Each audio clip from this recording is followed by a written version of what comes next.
The epigenetic angle is fascinating, that there would be these epigenetic perturbations that lead to memories living from one generation to the other, and then bringing those memories to the surface and using that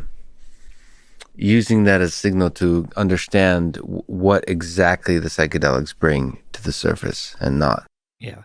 Yeah. Now, the other portion of that, though, is culture. I mean, culture is where we store all these memories and in the stories that we get passed down.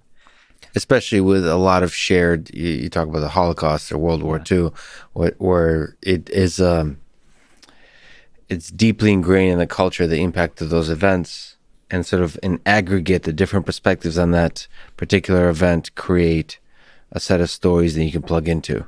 Mm-hmm. And then they kind of resonate with some aspect of you that creates a memory that's connected to, like when I think about World War II and the Holocaust, I think about my own family, but in some sense, it's also resonating with stories of many others. So it's like somehow the two echo each other, and I'm just providing my own little flavor on top. The meat of the stories are probably those that are shared with others. It's plugging into the collective unconscious. That's really fascinating. Really plugging into, like, precisely plugging into particular memories as a way to deal with trauma and PTSD, that kind of thing.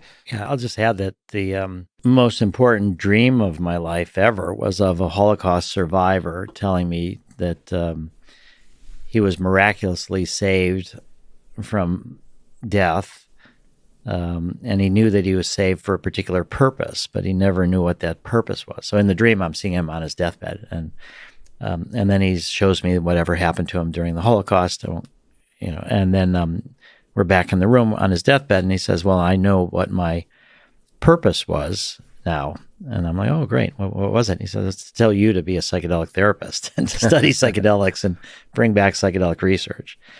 And I thought to myself, I've already decided to do this. You can lay this on me. I can say yes, and then you can die in peace. And then he died in front of my eyes in the dream. Wow.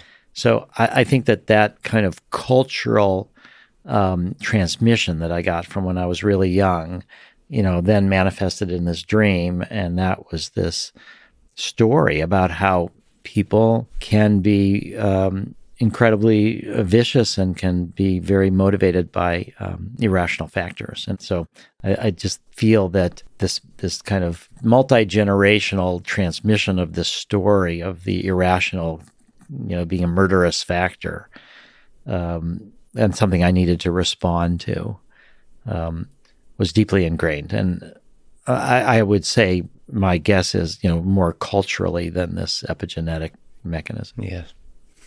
Yeah, but your sense is that whatever stimulated a certain part of human nature in World War II, especially Nazi Germany, but also in Stalinist Soviet Union, still is within us, within all of us. Just like we were saying, we embody quite a lot of things. Yeah. And one of those is whatever the capacity for evil. It seems to be one of those things.